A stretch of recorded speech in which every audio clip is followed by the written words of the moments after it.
Uma boa tarde a todos, que Deus nos abençoe. É uma alegria muito grande estarmos com vocês novamente para tratarmos do pensamento e da obra de Allan Kardec. Nesse tema, Não Vim Destruir a Lei, que é o primeiro capítulo da obra O Evangelho segundo o Espiritismo de Allan Kardec. Antes de entrarmos na análise com vocês desse capítulo, eu peço licença para passar um vídeo para vocês. Aqueles que assistiram ontem vão assistir de novo, mas é um vídeo de apenas 2 minutos, então não toma muito tempo, mostrando o site Kardecpedia, que é o site que ajuda vocês a estudar a obra de Allan Kardec gratuitamente. Você não paga nada para usar tudo aquilo que o site oferece para vocês. Então é importante, para quem quiser continuar estudando o tema que vamos tratar aqui, é muito importante usar a ferramenta para estudo. Vamos então assistir muito rápido. Forma online, grátis e interativa. Com todas as obras de Allan Kardec relacionadas entre si, facilitando o estudo das obras fundamentais do Espiritismo.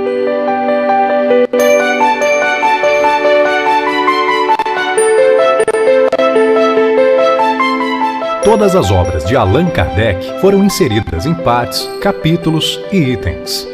E estão todas relacionadas umas às outras em português, inglês, francês e espanhol. Você também pode fazer o download das obras de Kardec em vários idiomas e de muitas outras obras por ele citadas. Na Kardecpedia você encontra o que Kardec escreveu, leu e comentou. E com um simples clique, você pode visualizar os textos de Kardec em 2 idiomas, a fim de comparar uma tradução com o seu original francês, ou 2 traduções em 2 idiomas diferentes, tudo em uma única tela.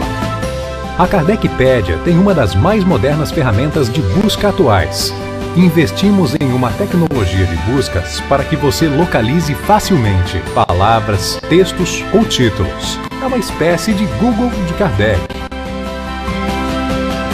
A Kardecpedia não para de crescer, e você também pode ser um colaborador intelectual da plataforma. Como ajudar a expandir o conteúdo da Kardecpedia? O usuário poderá interagir com a Kardecpedia propondo novos relacionamentos entre os itens que compõem cada obra, bem como enviando cópias digitais de livros de Kardec e de outros livros por ele citados. Você pode colaborar de 4 maneiras. 1. Propondo novos relacionamentos entre os itens das obras de Kardec. 2. Enviando cópias digitais de edições originais das obras de Kardec. 3. Enviando cópias digitais de traduções das obras de Kardec de domínio público. 4. Enviando cópias digitais de livros citados por Kardec em suas obras. Como nos ensinou Kardec, antes de fazer a coisa para os homens é preciso formar os homens para a coisa. Como se formam obreiros antes de lhes confiar um trabalho. Kardecpedia. É grátis. Conheça, estude, inscreva-se. Acesse www.kardecpedia.com.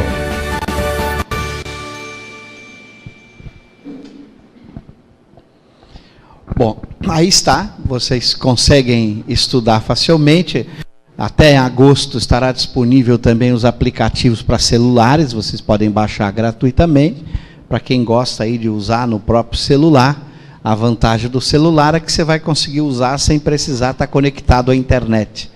Então, com isso, facilita muito você usar em qualquer lugar, mesmo quando a internet não esteja presente. Então, o objetivo do site é ajudá-los a estudar as 23 obras de Kardec, todas ligadas entre si.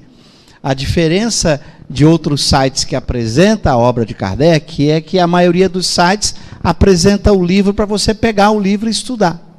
Aqui não, aqui você estuda um livro ligado a outro livro. Por exemplo, você vai estudar a pergunta número 2, por exemplo, de O Livro dos Espíritos.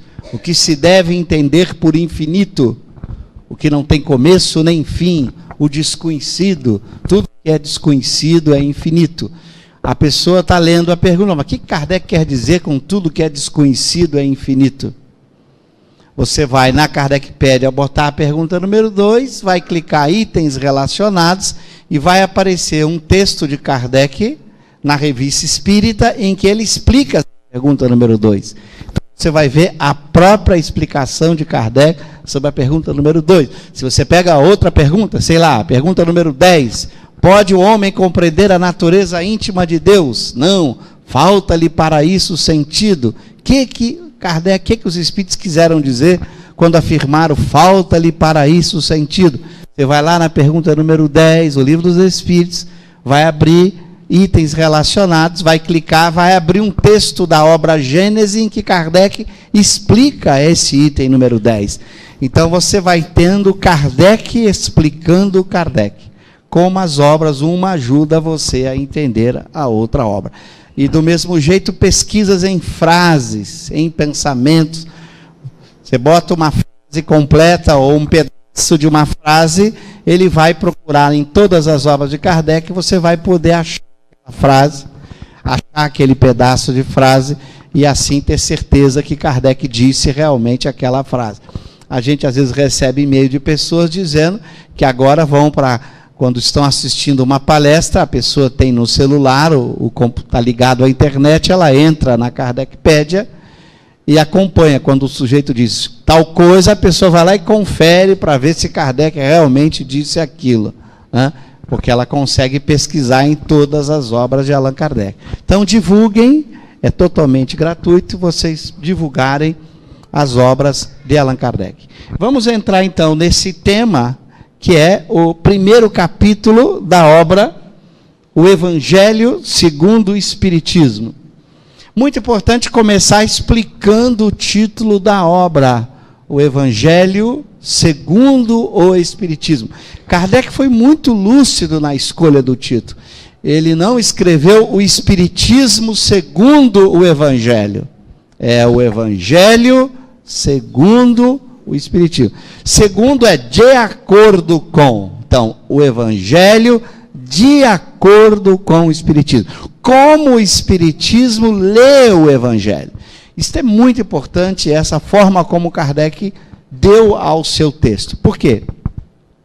Porque os textos evangélicos, o Novo Testamento, ou o Velho Testamento, a Bíblia, foi escrita numa linguagem figurada. Há muitas metáforas. O Novo Testamento, que é ainda mais novo, mais moderno que o próprio Velho Testamento, o Velho Testamento retoma Moisés, o Novo Testamento é a partir de Jesus, portanto, 2000 anos depois, ainda de Moisés, o Novo Testamento é mais recente, mas ele é cheio de figuras de linguagem, de metáforas, de construções que a gente chama parabólicas, que admitem muitas interpretações diferentes. Bom, a verdade disso está nas religiões cristãs. Existem muitas interpretações diferentes dentro das religiões. Eu estou gripado, então desculpa, não podem ficar com inveja, porque a inveja atrasa a evolução espiritual. Mas eu vou pedir licença para de vez em quando a tosse vem, tomar uma água ou um chá, ok? Bom, então, como eu dizia, as diversas interpretações em torno do Evangelho.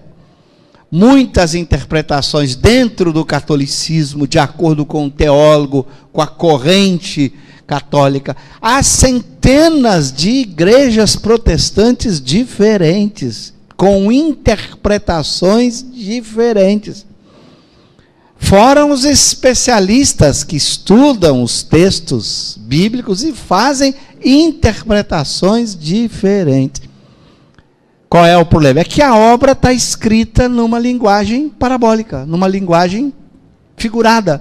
Não é uma linguagem objetiva, direta, científico-filosófica.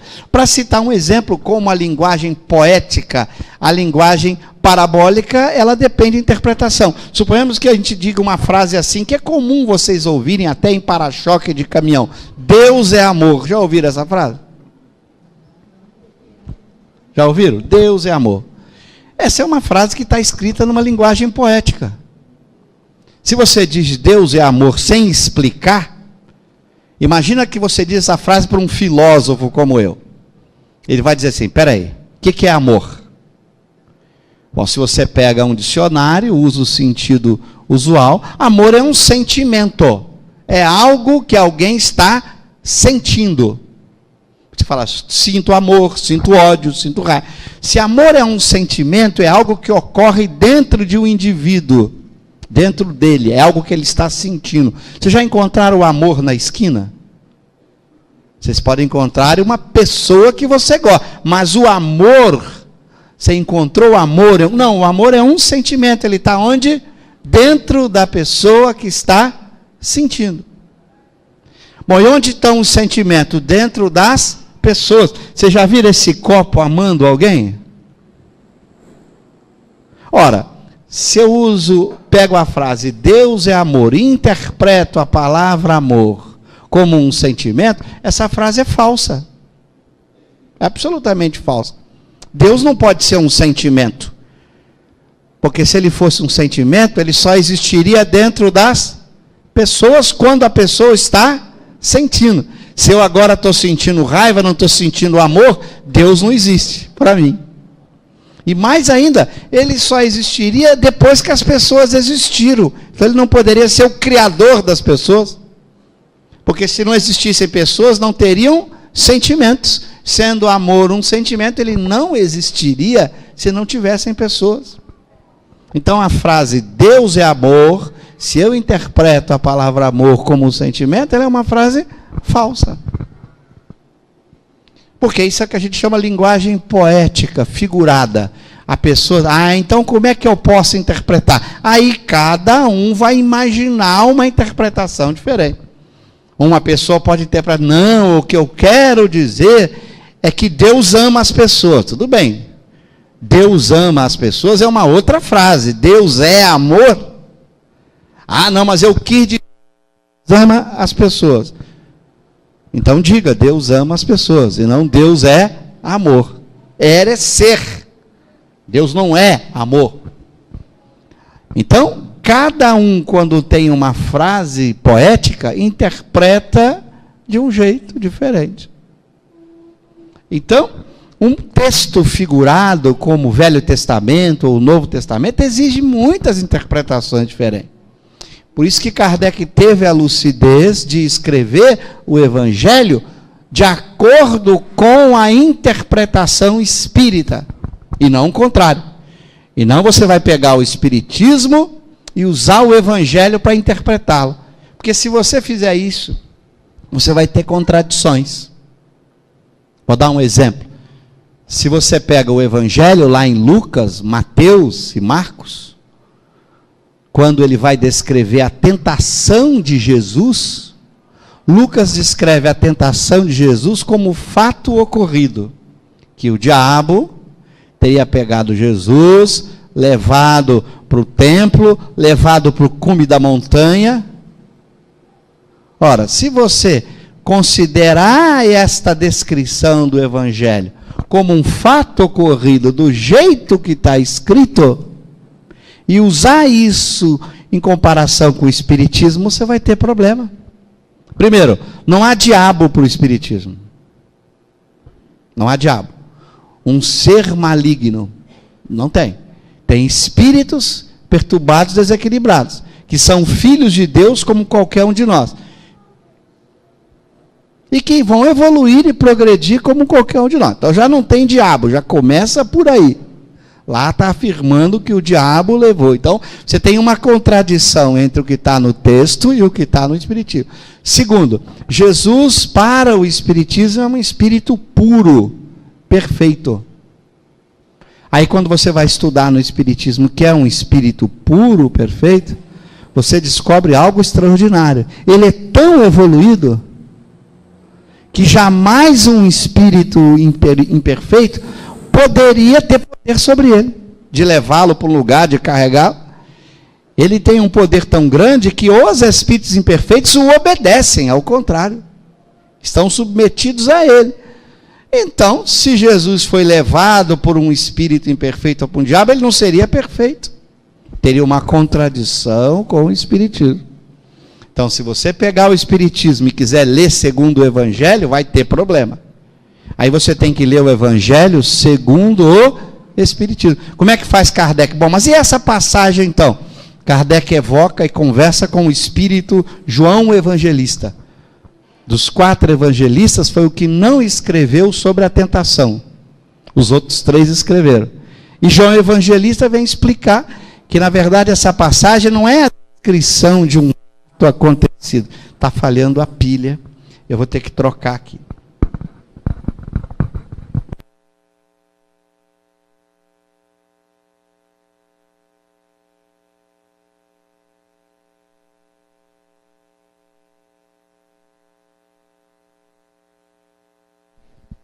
Tem vantagens ficar gripado, tá vendo? A gente é melhor tratado ainda, graças a Deus, hein? Então, como é que o Espiritismo então explica? Kardec conversa com João Evangelista, que vem explicando, dizendo que isto que foi descrito como um fato, não foi um fato acontecido, foi mais uma parábola de Jesus. E que os escritores, ao longo do tempo, transformaram num fato acontecido. É uma parábola de Jesus sobre a tentação dos homens e não sobre a tentação dele, já que ele não poderia ser tentado nunca. É uma parábola sobre como os homens sofrem a tentação. Homens, nós, espíritos imperfeitos, que podemos sofrer a perseguição, a tentação por parte de outros espíritos. Os espíritos influenciam outros espíritos, de mesmo nível hierárquico, né? Então nós podemos estar submetidos à influência dos espíritos maus, porque a gente guarda a maldade. Eu sofro tentação porque eu estou vinculado àquela maldade, e o espírito aproveita da minha maldade para me tentar. Mas Jesus não tem maldade, não tem desejo mal, não poderia ser tentado. Então veja, quando você pega o Espiritismo e vai ler o Evangelho, é o Evangelho segundo o Espiritismo. Um outro exemplo, quando os evangelistas descrevem o encontro de Jesus com a figueira, a famosa passagem da figueira que secou. Jesus, junto com alguns discípulos, encontra uma figueira e verifica que a figueira não estava dando figo. Mas curioso, o texto diz claramente, ela não estava dando figo porque não era a época de dar figo. E o evangelista descreve que quando, no dia seguinte, os discípulos encontraram a figueira havia secado. Jesus matou a figueira, secou a figueira, porque ela não estava dando figo. Ora, se você interpretar, de novo, o Espiritismo segundo o Evangelho, você vai ter problema. Porque Jesus, sendo um espírito puro, perfeito, deveria premiar a figueira que estava cumprindo a lei de Deus. Porque se a figueira não estava dando figo, porque não era a época de dar figo, ela estava obedecendo a Deus. Ela estava obedecendo a natureza. O estranho seria ela estar dando figo numa época que não era para dar. Mas ela estava dando figo numa época em que não devia dar figo, ela não deu figo, ela estava cumprindo a lei de Deus. Como ela vai ser punida por cumprir a lei de Deus? Bom, e por outro lado, imagina qual utilidade que teria para um espírito puro destruir uma figueira. Para quê? A figueira dá fruto, é uma coisa benéfica, porque ele secaria uma figueira que secou. Uma figueira. Por que ele secaria uma figueira que... Por quê? Qual a razão? Não faria nenhum sentido. Então, se você lê o Espiritismo segundo o Evangelho, você tem problema. Kardec vai ler o Evangelho segundo o Espiritismo. Como é que ele vai interpretar? Isso é mais uma parábola acerca das pessoas que têm conhecimento e não aproveitam desse conhecimento, cujo conhecimento não é utilizado por ela na transformação de si mesmo, ela acaba secando, não aproveitando os frutos do conhecimento. Tem toda uma parábola então por trás dessa passagem que Kardec vai interpretar. O Evangelho segundo o Espiritismo, não é o Espiritismo segundo o Evangelho. Então essa sabedoria do pensamento kardeciano e dos espíritos superiores que atuaram com ele. Kardec e os espíritos superiores eram muito inteligentes. A doutrina espírita tem uma coerência, uma verdade, e essa verdade científico-filosófica que você usa para ler o Evangelho. Por isso ele selecionou no Evangelho passagens morais que podem ser explicadas pelo Espiritismo. Ele não entrou nas diversas controvérsias que as religiões fazem. porque o Espiritismo vai ler o Evangelho de acordo com o Espiritismo. Então, para o Espiritismo, a Bíblia não é palavra de Deus, é uma escrita dos homens. Os homens escreveram o texto, de acordo com sua época, com a cultura da época. Então, há essa diferença que mostra já no título a preocupação de Kardec de deixar claro qual era a escolha dele dos Espíritos. E ele vai começar essa obra, o Evangelho, nesse primeiro capítulo, muito importante. Não vim destruir a lei. Ele tem que começar essa obra sobre esse capítulo, porque como o Evangelho é uma obra cristã, trata da vida de Cristo, e se apoia em toda a tradição judaica cristã, que vem do Velho Testamento com Moisés ao Novo Testamento com Jesus, era fundamental ele mostrar qual é o papel dessas três revelações, a de Moisés, a de Jesus e do Espiritismo, e como o Espiritismo se portaria diante do Evangelho e diante do pensamento bíblico. Então veja a importância, ele vai começar a discutir o Evangelho, primeiro dizendo, bom, qual é o papel do Espiritismo nessa discussão? O que o Espiritismo vai fazer ao discutir o Evangelho? Qual é o seu propósito? Qual é o seu papel? Qual é a sua função? Então ele vai, nesse primeiro capítulo, começar por aí. Primeiro eu vou dizer ao que cabe o Espiritismo. Qual é a sua função ao ler o Evangelho? Aí depois ele começa a fazer a leitura do Evangelho.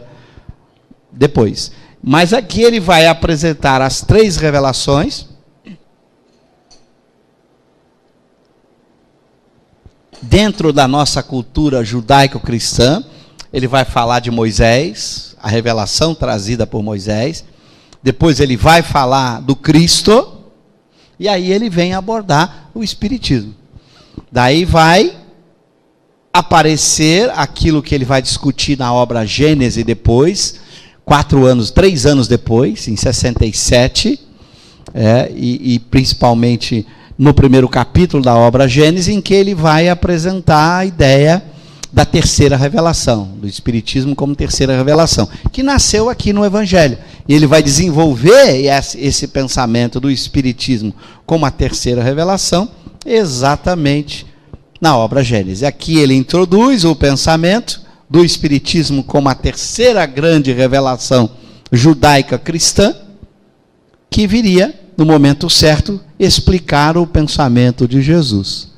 Então aqui ele vai fazer isso, como a gente vai ver rapidamente.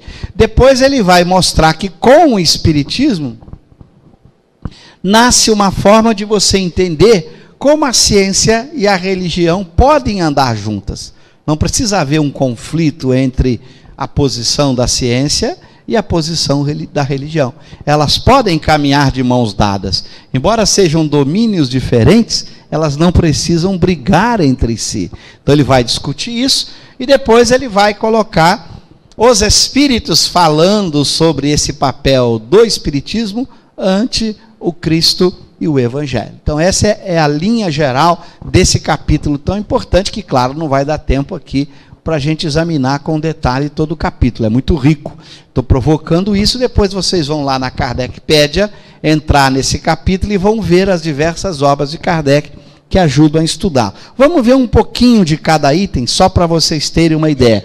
Ele começa falando de Moisés, e Kardec vai observar algo muito importante. Na lei mosaica, a lei de Moisés, há duas partes distintas. A lei de Deus, promulgada no Monte Sinai, e a lei civil ou disciplinar decretada por Moisés. Se você vai ler os livros de Moisés, o chamado Pentateuco, em especial você vai ler o livro de leis, você vai encontrar algo curioso. Moisés propõe os 10 mandamentos, apresenta lá, muito conhecido de todo mundo, não é preciso entrar nele aqui, né? Que é uma expressão muito clara de uma ética que até hoje a sociedade concorda: o não roubeis, o não matarás, o respeitar as pessoas, quer dizer, princípios de ética que todo mundo aceita, que a sociedade hoje procura representá-los na sua legislação civil. Mas além dessa lei chamados 10 mandamentos, Moisés propõe uma lei civil disciplinar, como é um código que existe nas nossas leis, que é feita pelo Congresso Nacional. Ao invés de ser feita por um congresso, Moisés fez as leis e disse que elas eram de Deus, para que o povo pudesse aceitar. Mas é claro, eu estou vendo aqui tantas mulheres, se ela for ler esse livro de leis e ver o que Moisés escreveu como lei civil, as mulheres não gostariam. Não iam gostar. Extremamente machista. A mulher tem um papel secundário. É lá que você vai encontrar a expressão do apedrejamento da mulher adúltera. O homem não tem nenhum problema, né? E é curioso, não há adultérios com uma pessoa só, né? A mulher não é adúltera sozinha, né? Para ser adulta, ela tem que ter um homem. E, no entanto, lá trata da punição para a mulher. E você vai ver uma série de leis que Moisés formula que nós não aceitaríamos hoje. O sujeito roubar, perde a mão, imagina? Cortar a mão porque roubou. E várias outras legislações civis que valiam para a época dele, num povo rude, num povo ignorante, que precisava de uma lei dura, num povo machista, cuja mulher tinha papel secundário na sociedade. Então ela era tratada de acordo com a cultura da época. Então essa legislação decretada por Moisés, ela desapareceu. Ninguém hoje adotaria uma legislação como essa.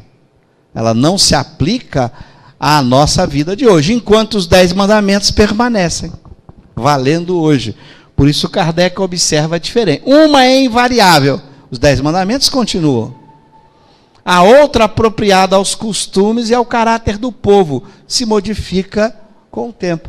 A lei de Deus está formulada nos 10 mandamentos. Então Kardec mostra, nesse código chamado os 10 mandamentos, há princípios universais, que você defende de peito aberto. Respeitar o outro, não roubar, não matar, ter uma vida honrada, digna, honrar pai e mãe. Todos nós defendemos isso de peito aberto mesmo hoje. Então ali está um pensamento de espíritos superiores representando um pensamento divino. Enquanto que na parte dada por Moisés para regular a vida social era própria apenas da época. Ali era o pensamento que era apropriado àquele contexto e que hoje nós não aceitaríamos.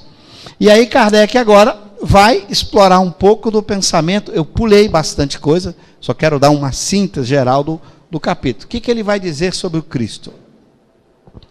Jesus não veio destruir a lei. Por isso o capítulo, quando Jesus afirma, não vim destruir a lei.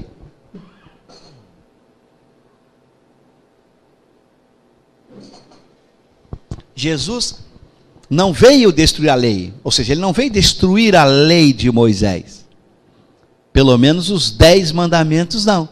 Ele veio, como diz o texto, isto é, a lei de Deus, veio cumpri-la, isto é, desenvolvê-la, dar-lhe o verdadeiro sentido e adaptá-la ao grau de andamento dos homens. Por isso é que se nos depara nessa lei os princípios e deveres para com Deus, para com o próximo, a base de sua doutrina. Então Kardec lembra que Jesus, quando surge, ele faz uma revolução à sua época, porque ao invés de um Deus vingativo, cruel, que você encontra no texto do Velho Testamento, um Deus cruel, um Deus vingativo, o Deus dos exércitos, o Deus que punia, Jesus introduz uma noção de Deus que quer ser amado, de um Deus que recomenda o amor, a prática da caridade, o respeito uns aos outros. Então, nesse momento, ele não veio destruir a lei dos 10 mandamentos, mas ele veio dar um significado muito maior ao respeito, ao amor, à caridade entre os homens. Então, ele veio ampliar e completar o ensino que Moisés havia dado. Mas mesmo assim, estamos falando dele há 2000 anos. Então ele veio aos homens de sua época e muitas coisas que ele disse ficou em linguagem figurada, como essas que eu citei aqui. que precisavam ainda serem adaptadas, interpretadas de uma nova forma, lidas de um outro jeito. É o que vai acontecer quando a gente vai agora para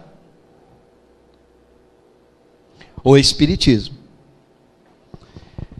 Qual vai ser o papel agora do Espiritismo nesse contexto?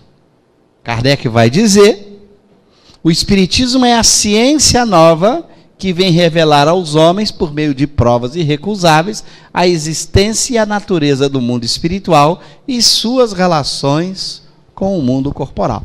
Primeiro, ele deixa claro que o Espiritismo é a ciência nova. Ele produz na história da humanidade pela primeira vez, ninguém fez antes da obra de Kardec, como fazer uma ciência da alma. Que quando você vai estudar a alma ao longo da filosofia, a alma sempre pertenceu às religiões, o estudo da alma, ou dentro da filosofia chamada metafísica, em que as pessoas ficavam imaginando como é a alma. Imagina as pessoas sentarem discutindo como é que será que é a alma, e cada um ia imaginando. Como é que a alma vive após a morte? Aí alguém propôs um céu, um outro propôs o inferno, e cada um vai imaginando. Mas aí eu proponho o céu, proponho o inferno. Aí a pessoa pergunta: mas vamos para o céu por conta de quê? O que me leva ao céu? O que me leva ao inferno? Aí alguém propôs: deve ser a conduta, deve ser o comportamento. Bom, mas se for a conduta, se a pessoa fez o bem, vai para o céu, fez o mal, vai para o inferno. Se eu estou discutindo, alguém mais esperto vai dizer: mas se o sujeito não fez nem mal nem bem, vai para onde? Espera aí, não fez nem mal nem bem? Vamos então inventar um outro lugar. Então ele vai para um purgatório. Ah, mas se o sujeito nem fez nada, por exemplo, uma criança que acabou de nascer e morreu logo após o nascimento. Espera aí. Para onde? O que acontece com a alma dela? E as pessoas começam a inventar. Aí alguém vai pensar uma outra região para as crianças. E aí não para mais. Cada um vai inventando o que se chama o seu sistema. Todo mundo vai criando, imaginando o que acontece com a alma após a morte. Isto é que a gente chama de uma especulação, de uma discussão metafísica, de uma discussão filosófica ou religiosa. Não é assim que se faz ciência. Então Kardec, diante dos fenômenos espíritas, ao identificar a comunicabilidade dos espíritos, por diversos mecanismos, as mesas girantes, os barulhos, as pancadas, a psicografia, a psicofonia. Espera aí, eu tenho agora uma forma de conversar com as almas. Então eu não vou ficar imaginando o que ocorre com as almas. Eu agora tenho um instrumento de fazer análise, de fazer o estudo. Então, por exemplo, o que acontece com um suicida após a morte? Eu não vou ficar imaginando. O que acontece? Para aqueles que imaginavam na Idade Média, o suicídio é para o inferno, era um pecado mortal, sua alma está perdida no inferno. Espera aí. Mas tem suicidas de todos os tipos, né? Tem crianças que se matam. Tem jovens que se matam por uma desilusão amorosa. Tem pessoa que se mata diante de uma catástrofe econômica. Outro que recebeu uma notícia de uma doença incurável. Tem muitas razões diferentes para que as pessoas se matem. O que vai fazer Kardec? Como é que eu vou saber para onde vai um suicida? Eu vou conversar com os suicidas. Se eu agora tenho um mecanismo de conversar com a alma, eu vou usar esse mecanismo. A mediunidade propiciou a oportunidade de interagir com o próprio morto. É o morto que vem dizer. Então ele conversa com dezenas de suicídios para descobrir o que ocorre com o suicídio durante a morte, a chamada passagem, que a morte não é atravessar uma porta em que você muda de um lado para o outro instantaneamente. Não. A morte é uma passagem, é um processo que pode demorar horas, dias, meses e anos. Tem pessoas que ficam nessa passagem durante muito tempo. Kardec foi descobrindo isso de que maneira? Inventando isso? Não. Interagindo com os mortos, os chamados mortos. E descobrindo, então é uma passagem. Cada um faz a passagem diferente. Quais as leis que estão por trás dessa passagem? Como, para onde vai? O que ocorre com o suicida? E aí vai estudando com detalhes a vida do suicida após a morte. O que ocorre com as crianças após a morte? Será que a criança fica criança? Ele vai evocar os espíritos que morreram em idades infantis. E vai descobrir algo muito incrível. Nenhum espírito é criança. Porque criança é corpo. Qualquer espírito na Terra é muito velho. Muito velho. É por isso que a gente se surpreende toda hora com as nossas crianças. Tem hora que elas dão demonstração de terem habilidades muito melhores que a nossa, fazem raciocínios, pronunciam frases interessantíssimas. Então ele vai descobrir que, na verdade, estado de infância, velhice, adulto é simplesmente corporal, orgânico. A alma é muito velha. Então não há crianças, há espíritos que já viveram durante muito tempo. Então ele vai descobrindo o estado de cada indivíduo após a morte, interagindo com os mortos, e não imaginando o que vai acontecer. Ele vai descobrir uma correspondência muito grande entre os estados felizes após a morte, felizes, pessoas que estão mais felizes, que conseguem caminhar com mais velocidade pelo espaço, que conseguem percorrer mundos, que conseguem conversar com outros espíritos que sabem mais. Ele vai descobrir que esses estados de maior recurso, de mais felicidade, estão vinculados ao progresso intelecto moral da pessoa.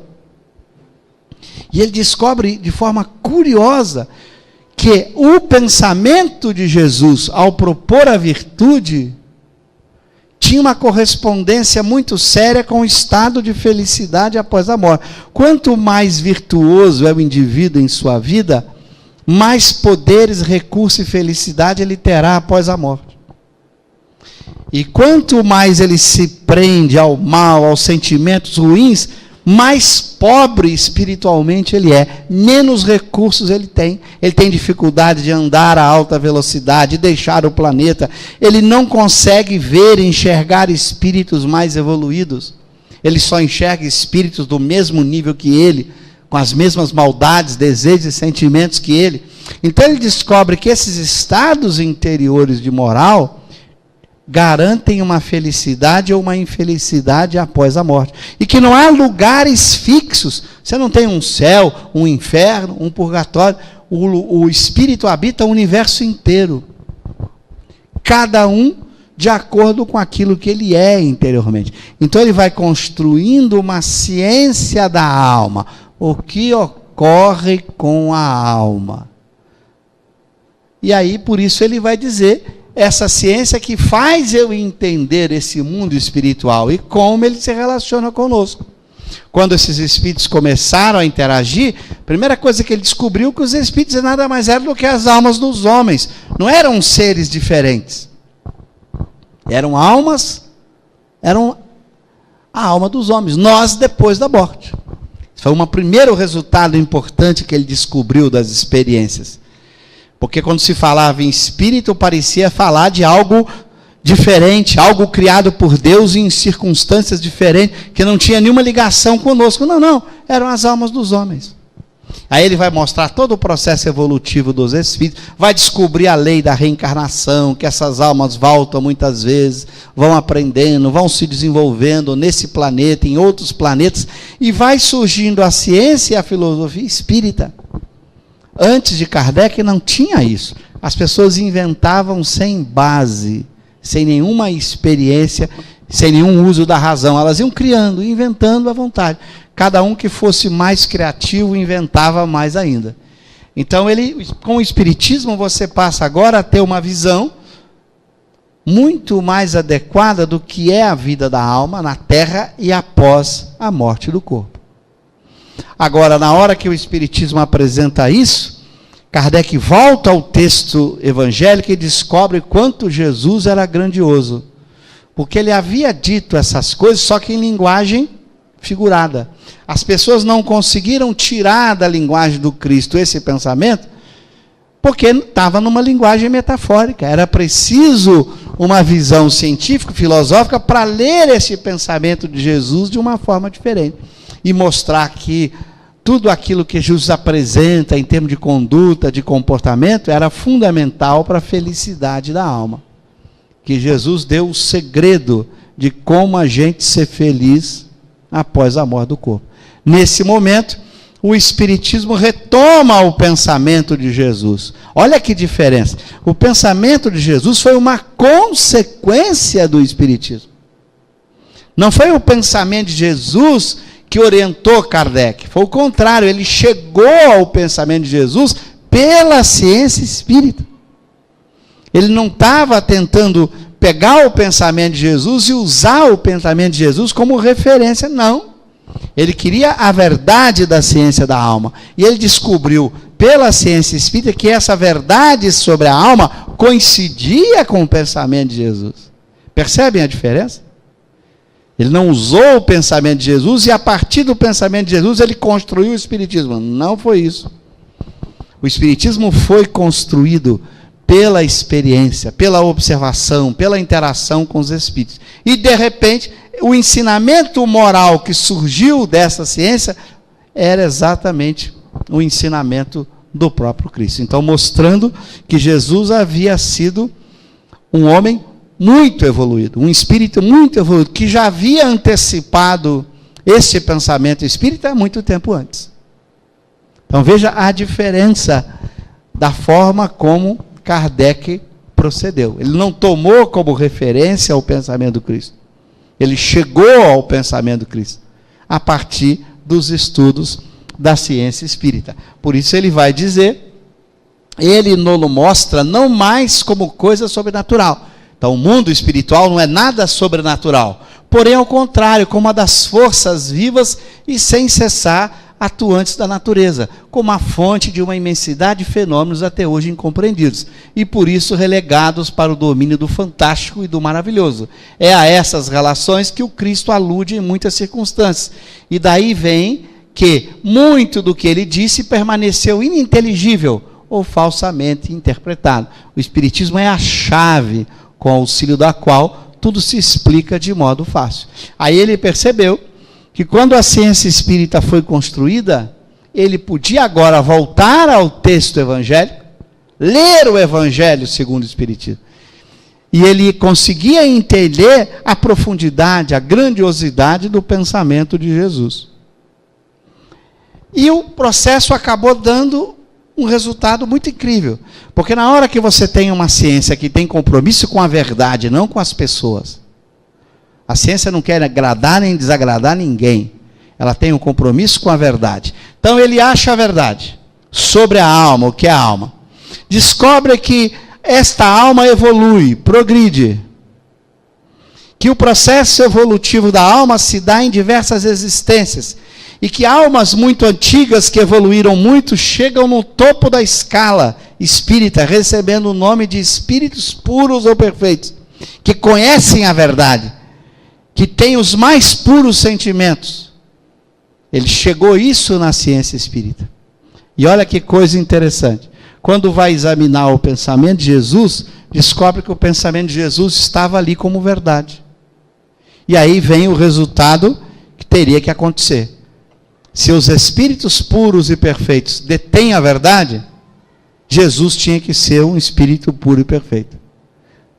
Aí ele chega que Jesus é um espírito puro e perfeito. Por isso o seu pensamento era a expressão da verdade.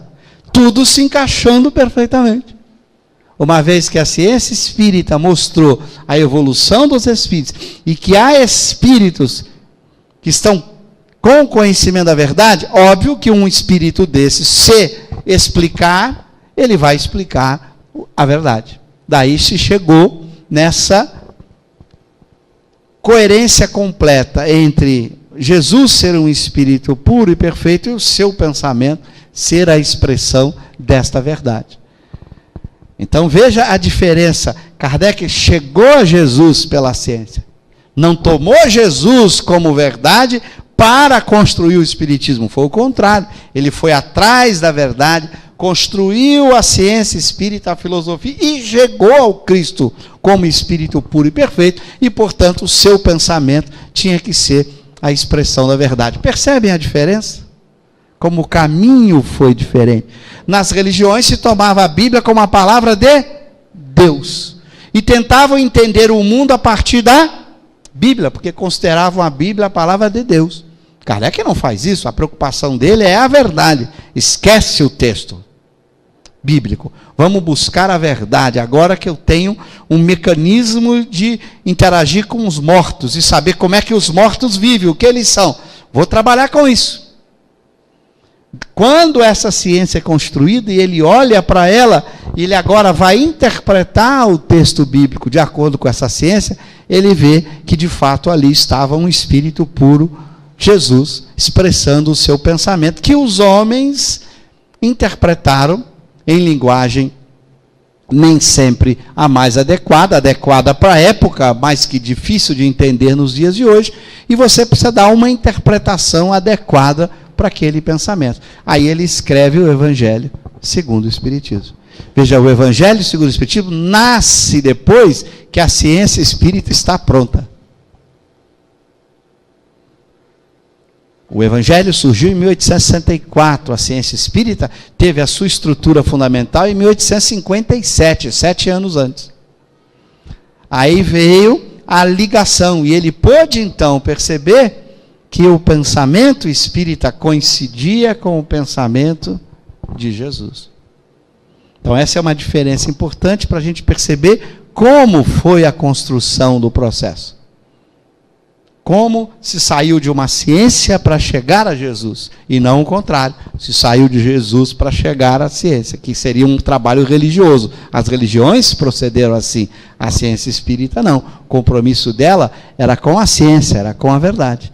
Mas mostrou a ligação estreita entre os dois, que com a verdade da ciência e da filosofia espírita se chegou à grandiosidade do Cristo, que ele de fato era um espírito puro e perfeito. E o Espiritismo então passou a ser a chave para explicar uma série de fenômenos que até então as pessoas não entendiam. Até então as filosofias não respondiam. Se eu sou uma alma imortal, que progrido e evoluo ao longo do tempo, nunca morro, sempre cresço, sempre avanço, que eu tenho uma existência nesse universo, quantas coisas eu posso deduzir daí? A vida material muda completamente de ponto de vista. Como é que você vai olhar agora a vida material diante do Espiritismo? Vai mudar a sua forma de encarar a vida material. Muda radicalmente. Eu não sou esse corpo? Peraí, eu não sou esse corpo? Meus filhos não são meus filhos? Porque são almas independentes que foram criadas por Deus, são amigos, são irmãos, são companheiros de jornada. Minha esposa não é minha esposa, meu pai não é meu pai. Peraí, se eu tive muitas vidas, eu posso chegar no plano espiritual e encontrar várias esposas, ex-esposas, vários maridos. Eu posso ter sido esposa de vários homens. Eu fui filho, fui pai, fui avô de vários espíritos diferentes. Olha como muda a forma de encarar a natureza, a forma de encarar a vida. A vida muda. Espera aí. Então, se eu morro, chego do lado de lá, quem sou eu? Eu sou o Cosme? Como sou o Cosme? Cosme eu sou agora. Mas que foi o Cosme antes? Foi Paulo? Foi José? Foi Maria? Foi Tiago? Foi Pedro? Quantas existências teve Cosme? Quem ele foi? Quem eu sou?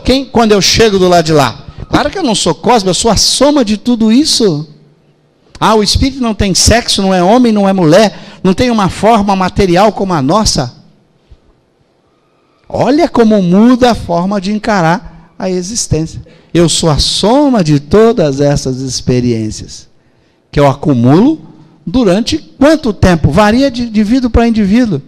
Eu posso ter 100 milhões de anos, você pode ter 200, 500 milhões, 1 bilhão de anos. Quantas existências corporais já tive nesse planeta, em outros planetas? Olha para onde vai a mudança de ponto de vista que eu tenho diante da vida. Eu não sou essa pessoa aqui. Eu vou chegar lá de lá e encontrar minha mãe, meu irmão, meu pai. Espera aí, minha mãe, meu irmão, meu pai? Minha mãe já desencarnou. Vou chegar lá e encontrar minha mãe, mas espera aí, minha mãe? Quem é minha mãe? Ela é um espírito imortal, já teve milhares de existências corporais, já pode ter sido até meu filho numa existência. Eu chego do lado de lá, ela é minha mãe ou meu filho? Ela pode ter sido minha filha, meu irmão, meu inimigo numa existência lá atrás. Quem ela é? A soma de tudo isso. Olha como muda a perspectiva. Eu sou um espírito imortal, resultado de uma experiência de milhões de anos como espírito. Mas a gente ainda tem essas dificuldades de encarar. Imagina por romantismo como isso muda, né? Ah, minha alma geme, a pessoa que eu amo. Olha como muda. O amor ganha uma dimensão além agora do personagem. Você tem que abandonar a ideia de persona, de personagem. Cosme é um personagem. Nasceu na cidade de Três Rios, estudou. Esse é um personagem. Quando eu morro, eu não sou mais esse personagem.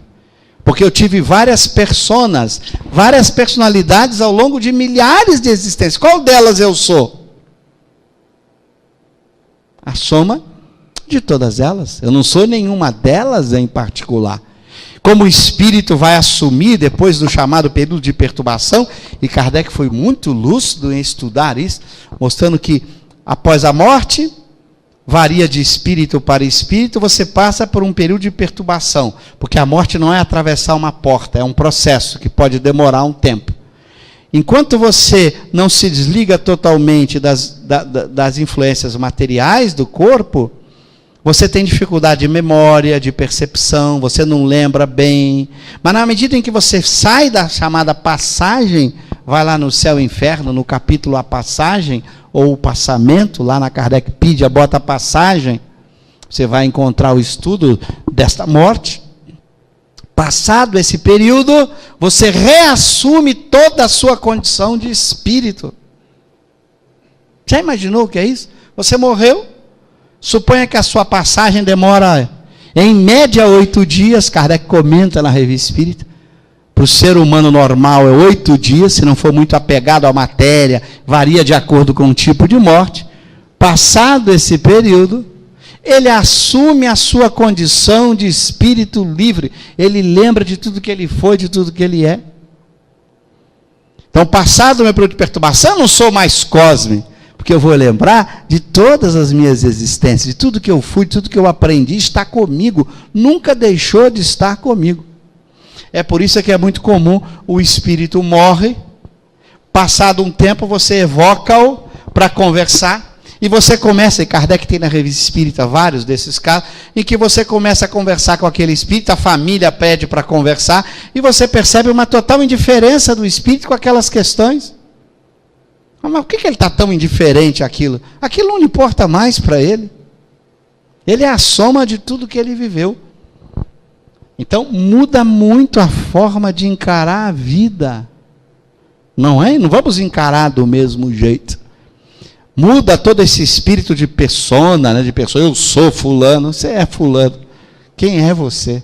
E você vai ter surpresas incríveis. Você vai encontrar uma pessoa que aqui na Terra foi seu subordinado, uma pessoa que aqui na Terra foi inferior a você do ponto de vista intelectual, na sua visão, uma pessoa muito abaixo de você, daqui a pouco você desencarna e chega lá quando a pessoa reassume tudo que ela é e você assume tudo que você é, ela é mais evoluída que você. Você fala, mas não é possível que fulano é tudo isso. Como uma rainha de França, nessa obra admirável, o Evangelho segundo o Espiritismo, vai narrar a vida dela após a morte. Uma rainha chega e ela encontra servos, em que ela fala, eu aqui tenho que mendigar a assistência deles. São muito mais evoluídos do que eu.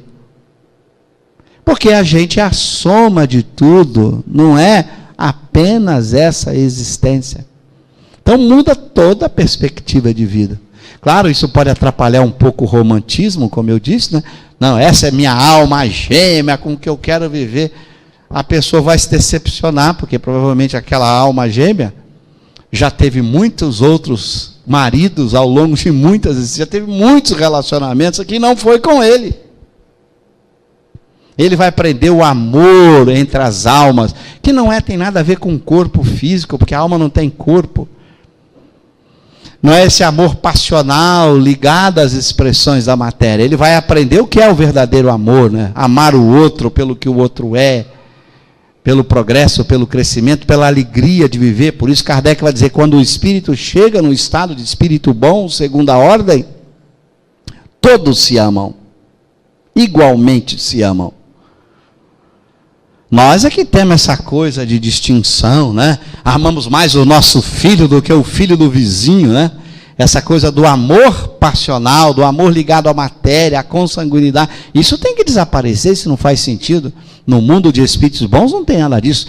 Um espírito ama qualquer outro espírito, não tem essa história de ter privilégios no amor.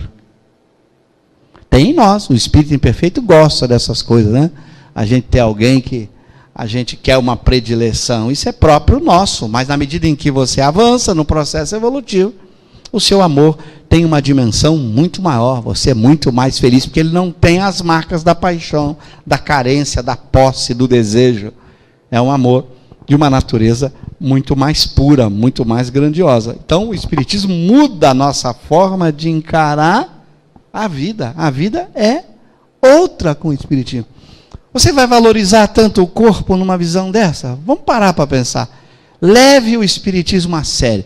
Em filosofia, os filósofos costumam dizer assim, uma ciência é para pegar ou largar. Pegue. Ok? Pegue. Você sai daqui e bota o dedo na tomada sem nenhuma proteção? Porque você sabe que vai tomar choque. Então você leva a sério isso, não leva? Você pega o martelo e dá uma martelada no seu dedo, você sabe que vai doer. Você leva a sério.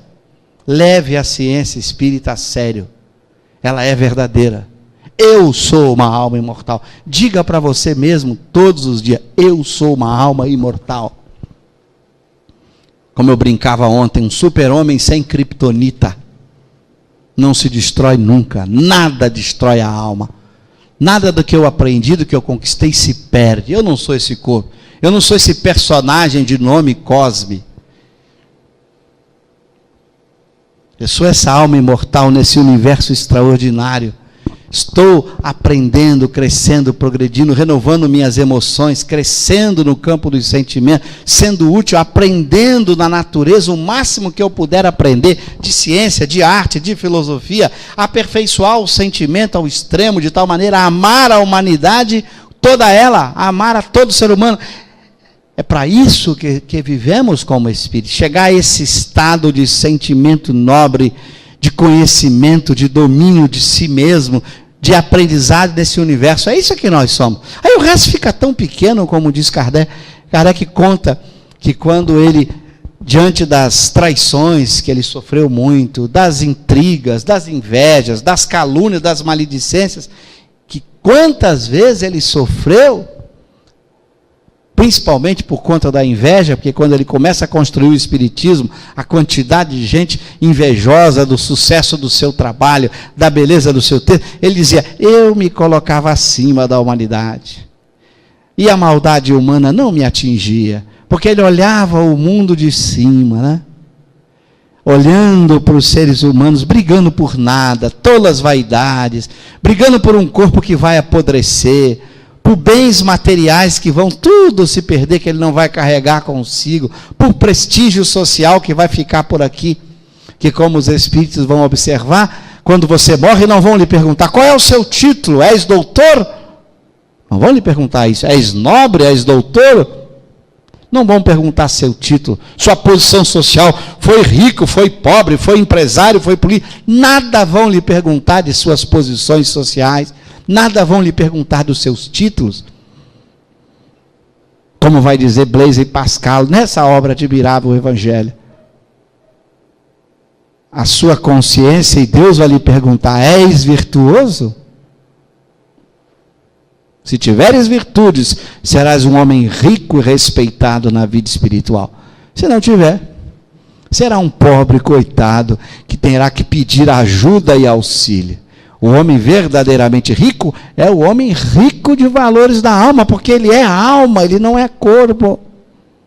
E a gente se briga, fazemos guerras, intrigas, maledicências, provocações, discussões, para defender esse estado social, material que vai desaparecer daqui a pouco para todos nós. Ninguém vai ficar tanto tempo. Por mais teimoso que às vezes a gente é, tem gente que é teimoso, vai aos 100, né? Pode ser teimoso, mas vai. Eu costumo brincar, e eu peço aí às mulheres que depois olhem dentro da bolsa delas, tá? E os homens no bolso, pode olhar, vocês têm uma passagem aí dentro do bolso de vocês. E as mulheres dentro da bolsa, está no nome de vocês, ó. Uma passagem nominal e intransferível. Não pensa em jogar para a sogra a passagem, não. Você tem a sua, não dá para transferir. Essa é a passagem da morte. Todos vamos fazer a passagem, sem exceção. E aí, como vai dizer Pascal, eu tenho que me preocupar o que vai acontecer comigo depois da passagem, né? Porque se eu vou fazer essa viagem, diz Pascal, esse espírito Pascal no Evangelho segundo o Espiritismo, o que vai acontecer comigo depois, né? Essa deve ser a minha preocupação. O que eu serei depois dessa passagem? O que vai ficar por aqui é totalmente irrelevante. As minhas conquistas são totalmente irrelevantes. Posição social, dinheiro, recurso, prestígio, fama, tudo eu não levo. Tudo fica. Então eu tenho que me preocupar com essa vida da alma. O que eu serei depois dessa passagem. Porque é algo curioso que o Espiritismo nos apresenta e que a gente não para pensar. Quando a gente está no corpo, a gente acha que a vida é aqui, né? E a gente dá valor demais aqui. E tem gente que depois que vira espírita ainda pensa assim, não, o planeta vai mudar, eu quero voltar para cá. Ele está preocupado em voltar para o corpo. Sabe como os espíritos tratam a vida corporal? Na obra de Kardec? Isso aqui é uma prisão. Você quer voltar para a prisão? Sabe quanto tempo você vive na erraticidade, que é a vida após a morte? Muito mais tempo do que você vive no corpo. A vida no corpo é uma fração mínima da vida do espírito. Para pensar isso. Ah, mas eu vivi aqui 100 anos. Você vai viver milhares de anos antes de voltar para cá. Aí você, nos 100 anos, tentou ser o máximo aqui na Terra em termos de valores sociais, riqueza, patrimônio, esqueceu dos valores da alma. Ficou 100 anos aqui bem pra caramba, né? Se não adoeceu, nunca fica tão bem, porque toda hora Deus nos mostra, ó, o corpo não vale a pena investir tanto, viu? Vem a doença, vem os problemas sociais, vem as crises, vem os conflitos familiares. Por isso que não tem nenhum rico que se diz assim, sou feliz. Qualquer pessoa sempre tem momentos de angústia, de sofrimento. Como a mostrar, olha, não bote suas fichas e tudo aí não, porque aí não é a vida. Aí o sujeito dedica aqui 100 anos, morre. Vai passar milhares de anos pobre no mundo espiritual. Porque como ele não conquistou os valores éticos, morais que precisava conquistar aqui, ele vai chegar do lado de lá pobre, vai viver milhares de anos pobre, fica rezando para encarnar de novo, para ver se ele tem chance de conquistar os valores que ele deixou de lado. Então, nessa hora a gente pensa, o que eu quero? 100 anos ou milhares de anos? E milhares e milhares e milhares de felicidade. A escolha de cada um. Então o Espiritismo abriu uma perspectiva diferente na nossa vida. A vida material é importante, mas relativamente importante. Não absolutamente importante. Ela é meio para a conquista dos valores éticos, morais, intelectuais, artísticos, os valores da alma. Este patrimônio da alma que eu vou levar. Ela é meio para isso, ela não é fim, ela é meio. A gente não vive aqui para ficar vivendo aqui, para voltar aqui de novo. Quando o espírito avança na categoria espírita, ele vai para mundos onde os corpos não são grosseiros como esse, gente. Senão Deus teria errado. Imagina, Deus cria o espírito imortal, dá a ele uma imortalidade, dá a ele uma razão, uma inteligência, uma habilidade de aprender tudo, de desenvolver o sentimento ao máximo, de aprender arte, ciência, aprender tudo, de ter poderes incríveis, para jogá-lo num corpinho como esse que vai estragar, apodrecer e adoecer, se Deus errou, né?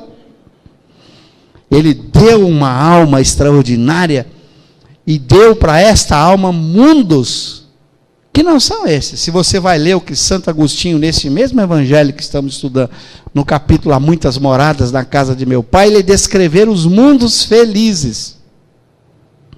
Leiam a descrição dos mundos felizes. Não pode ficar com inveja, porque se ficar com inveja, a gente continua aqui. Você fala, meu Deus do céu, quero ir para um desses. Os corpos não são desse jeito, não sofrem essas doenças. Não tem esses desgastes naturais, não tem essas necessidades. Os seres humanos têm emoções muito mais avançadas. Todo mundo é amigo de todo mundo, não tem ciúme, não tem inveja, não tem mágoa, não tem raiva, não tem ódio, não tem doenças. A ciência espírita é para pegar ou largar. Não dá para ficar assim, será? Falou será, já não entendeu o que é uma ciência para pegar ou largar. Então, todas as vezes que você olhar para uma tomada e alguém disser assim, não põe o dedo que vai tomar choque, diga assim, será? E põe o dedo, vai. Dizer será é não entender o espiritismo como ciência. É adotar a postura materialista da dúvida. Não tem Deus? Bom, se não tem Deus, é o materialismo, nada disso que eu estou falando faz sentido. Agora, se tem, a gente é curioso, a gente quer e não quer, a gente é o morno, né?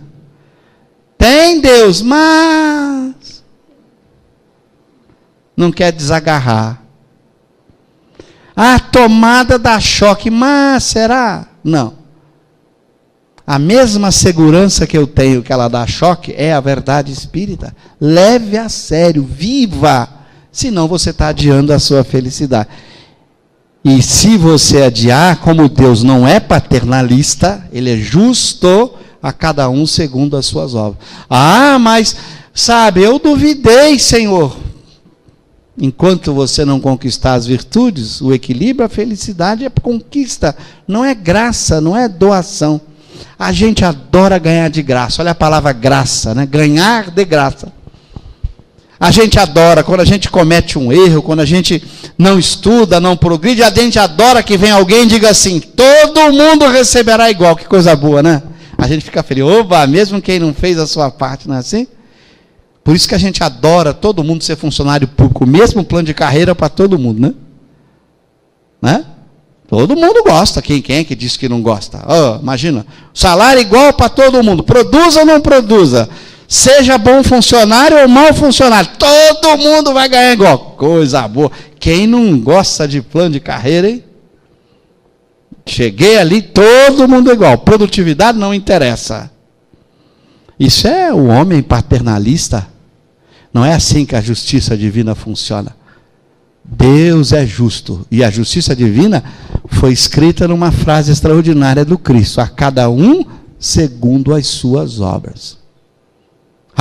É pobre de virtude, vai ser miserável do lado de lá.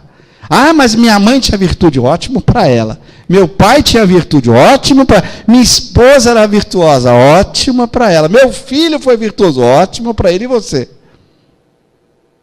Não tem paternalismo, é justiça. A cada um segundo as suas obras. Se você conquista os valores do bem, você viverá feliz. Se você não os conquista, você vai adiando a sua felicidade. Até que você pede, Senhor, me dê uma nova chance. E Ele, como é misericordioso e bom, além de justo, Ele te dá uma nova chance. Então você vai ter, porque se Ele não fosse, você não teria. Ele vai além da justiça, Ele é bom. Então tá bom, agora você tem uma nova chance. reencarna de novo. Mas na Terra, não, na Terra não dá, porque a Terra todo mundo avançou, o planeta está muito bem, você com esse ciúme, com essa inveja, que a sua mágoa vai prejudicar o planeta, você vai para um planetinha lá de provas e expiações, num outro lugar, bem pior do que a Terra, e vamos ver se você lá dá conta agora de vencer a inveja, o ciúme, a mágoa, a raiva, o ódio, a preguiça, etc. Vai lá.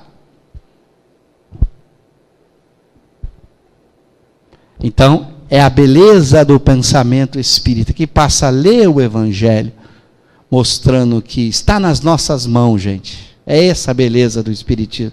Está nas nossas mãos a conquista da felicidade. Aproveitemos o tempo que nos resta para aprendermos em todos os sentidos de aprender, para sermos úteis, para colaborarmos, para amarmos as pessoas, para construirmos um mundo primeiro dentro da gente de equilíbrio, de paz, de alegria.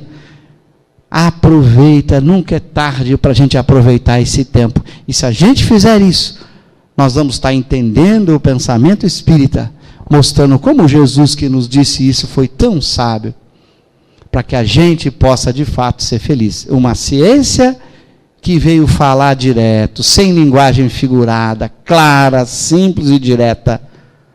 Vamos construir um mundo melhor dentro de cada um de nós. Com isso a gente vai estar entendendo a importância desse Espiritismo, nos ensinando, porque Jesus não veio destruir a lei, mas ensinar a viver essa lei, e agora de forma clara, sem nenhum tipo de fantasia, clara, direta e simples. Somos espíritos imortais, e temos nas nossas mãos o nosso destino, só depende de nós, do nosso esforço, do nosso trabalho, em sermos melhor.